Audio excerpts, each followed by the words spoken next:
உச்சநீதிமன்றத்துடைய இந்த தீர்ப்பு அப்படின்றது அடிப்படையில் தாவேகா கேட்ட கோரிக்கைகள் நிறைவேறி இருக்கிறது. இந்த மனுதாரர்கள் கேட்ட கோரிக்கை நிறைவேறி இருக்கிறது. தமிழக அரசு முன்வைத்த வாதங்கள் நிராகரிக்கப்பட்டிருக்கிறது அப்படின்றது தான் தெரிகிறது. உச்சநீதிமன்றத்திலிருந்து செய்தியாளர் வெங்கடேசன் இணைகிறார். வெங்கடேசன் வணக்கம். இந்த தீர்ப்பினுடைய சாராம்சங்கள் என்ன, மிக முக்கியமான பாயிண்ட்டுகள் அப்படின்னா என்னென்ன சொல்லுவீங்க? வணக்கம். கரூர் கூட்ட நெரிசல் சம்பவத்தை விசாரிக்க உச்சநீதிமன்ற ஓய்வு பெற்ற நீதிபதி அஜய் ரஸ்தோகி தலைமையில் 3 உறுப்பினர்கள் கொண்ட சிறப்பு விசாரணை குழுவை உச்சநீதிமன்றம் அமைத்துள்ளது. அந்த சிறப்பு விசாரணை குழுவில் தமிழகத்தைச் சேர்ந்த ஆனால் தமிழ்நாட்டை பூர்வீகமாக இல்லாத பிற மாநிலத்தைச் சேர்ந்த IPS அதிகாரிகள், ஆனால் தமிழ்நாட்டு பிரிவைச் சேர்ந்த அதிகாரிகளாக அவர்கள் இருப்பார்கள். அவர்கள் இந்த SIT-யில் இடம்பெறுவார்கள் என்றும் இந்த விசாரணையை CBI மேற்கொள்ளும் என்றும் CBI மாதந்தோறும் அந்த அறிக்கையை SIT-க்கு வழங்க வேண்டும் என்றும் உச்சநீதிமன்றம் தெரிவித்துள்ளது. மேலும் இந்த வழக்கின் தீவிரத்தன்மை கருதியே இந்த CBI விசாரணைக்கு என்பது உத்தரவிடப்பட்டுள்ளது என்றும், இதற்கு அண்மையில் இந்த மேற்கு வங்க வழக்கை உதாரணமாக சுட்டிக்காட்டி இந்த தீர்ப்பு என்பது வழங்கப்பட்டுள்ளது.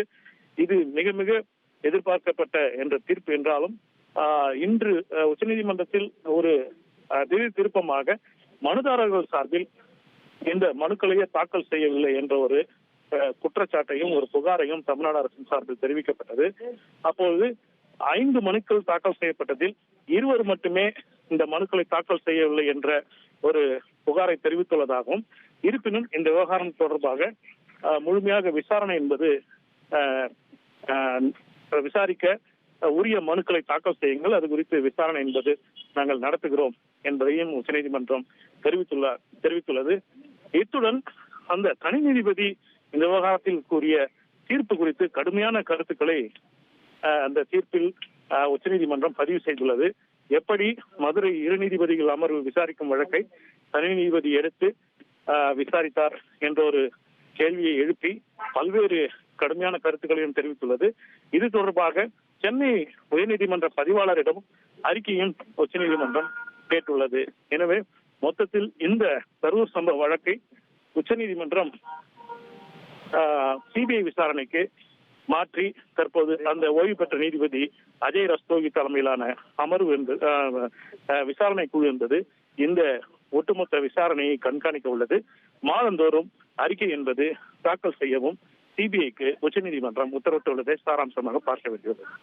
ஓகே, இப்போ CBI விசாரணையை ஒரு SIT கண்காணிக்கும் அப்படின்றது சமீபத்திய ஆண்டுகளில் ஒரு புதுமையான உத்தரவாக இருக்குல்ல, இதுக்கு முந்தைய வரலாறுகள் இருந்திருக்கா? இது போன்ற உத்தரவுகள் ஏற்கனவே பிறப்பிக்கப்பட்டுள்ளது. இருப்பினும் இந்த CBI விசாரணையை கண்காணிப்பதற்கு அதாவது இரு விதமான கோரிக்கைகள். ஒன்று, தாவேகா சார்பில் ஓய்வு பெற்ற நீதிபதி உச்சநீதிமன்ற நீதிபதி தலைமையில் ஒரு SIT அமைக்க வேண்டும் என்று ஏற்கனவே கூறப்பட்டது. ஆனால் பாதிக்கப்பட்டோர் சார்பில் CBI விசாரணை தேவை என்பது கோரப்பட்டது. குறிப்பாக மாநில அரசு போலீசார் மீது ஒரு புகார் அல்லது குற்றச்சாட்டு இருக்கும் போது அதை மாநில அரசு விசாரிப்பது பொருத்தமாக இருக்காது, நியாயமாக இருக்காது. அதில் நியாயம் கிடைக்க வேண்டும் என்றால் CBI விசாரணை தேவை என்பது ஒரு ஆணித்தரமான வாதமாக முன்வைக்கப்பட்டது. இதை உச்சநீதிமன்ற நீதிபதிகள் பரிசீலித்துதான் விசாரணையை CBI மேற்கொள்ளும். ஆனால் அந்த விசாரணையை SIT கண்காணிக்கும். SIT இவர்களுக்கு மாதந்தோறும் அறிக்கை அளிக்க வேண்டும் என்று ஒரு உத்தரவை பிறப்பித்துள்ளது. எனவே இந்த SIT-யில் இடம்பெறக்கூடிய அந்த 2 IPS அதிகாரிகள் தமிழ்நாட்டு பிரிவை சேர்ந்த அதிகாரிகளாக இருப்பார்கள். ஆனால் தமிழ்நாட்டை பூர்வீகமாக கொள்ளாதவர்களாக பிற மாநிலத்தை சேர்ந்தவர்களாக இருப்பார்கள் என்றும் உச்சநீதிமன்றம் தெரிவித்துள்ளதால் இந்த SIT-க்கு அதிகமான அதிகாரம் என்பது வழங்கப்பட்டுள்ளது. அந்த CBI இந்த SIT-க்கு இந்த விசாரணை அறிக்கையை மாதந்தோறும் தாக்கல் செய்து இந்த ஒட்டுமொத்த விசாரணையை எவ்வளவு விரைவில் முடிக்க முடியுமோ அவ்வளவு விரைவில் நிறைவு செய்யவும் உச்சநீதிமன்றம் இந்த தீர்ப்பில் அறிவுறுத்தியுள்ளது. தமிழக அரசுக்கு இருக்கக்கூடிய வாய்ப்பு என்ன திரு வெங்கடேசன்? தமிழக அரசு இங்கே முறையீடு செய்ய முடியுமா? ஏன்னா இப்போவே உச்சநீதிமன்றத்தை ஏமாத்தியிருக்காங்கன்ற விஷயத்த சொன்னாங்க. அடுத்த நகர்வாக தமிழக அரசுக்கு என்ன வாய்ப்பு இருக்கு? உச்சநீதிமன்றத்தில் வழக்கு தொடர் ஒரு நபர் ஒரு வழக்கு தொடர வேண்டும் என்றால் அதுவரைதான் அவருக்கு அந்த உரிமை என்பது வழங்கப்பட்டுள்ளது. வழக்கு தொடர்ந்த நபர் திடீரென நான் இந்த வழக்கை திரும்ப பெறுகிறேன் என தெரிவித்து அந்த வழக்கை திரும்ப பெற முடியாது. அது உச்சநீதிமன்றம் அனுமதித்தால் மட்டுமே ஒரு வழக்கை திரும்ப பெற முடியும். இந்த 3 பேர் சார்பில், பாதிக்கப்பட்ட 3 பேர் சார்பில், செல்வராஜ், பன்னீர்செல்வம் மற்றும் இன்னொரு மனுதாரர் ஆகியோர் சார்பில் தாக்கல் செய்த இந்த மனுக்கள் என்பது அதில் உண்மைத்தன்மை எந்த அளவுக்கு இருக்கிறது என்பதை தமிழக அரசு சந்தேகம் எழுப்பி அதில் 2 மனுதாரர்கள் தாங்கள் தாக்கல் செய்யவே இல்லை, உச்சநீதிமன்றத்தை ஏமாற்றி இந்த மனுக்களை தாக்கல் செய்துள்ளதால் நாங்கள் தனியாக ஒரு மனுவை தாக்கல் செய்கிறோம் என்ற ஒரு விஷயத்தை தெரிவித்ததன் அடிப்படையில் அந்த மனுதாரர்கள் சார்பிலேயே ஒரு தனி மனு என்பது தாக்கல் செய்யப்படும் என எதிர்பார்க்கப்படுகிறது. இந்த மனுவை விசாரித்து உச்சநீதிமன்றம் இந்த ஆவணங்களில் உள்ள உண்மைத்தன்மை, அவர்கள் நிர்பந்தத்தின் பேரில் ஏதாவது மனு தாக்கல் செய்தார்களா அல்லது சுயமாக மனு தாக்கல் செய்ய முன்வந்தார்களா என்பதை விசாரிக்கும்.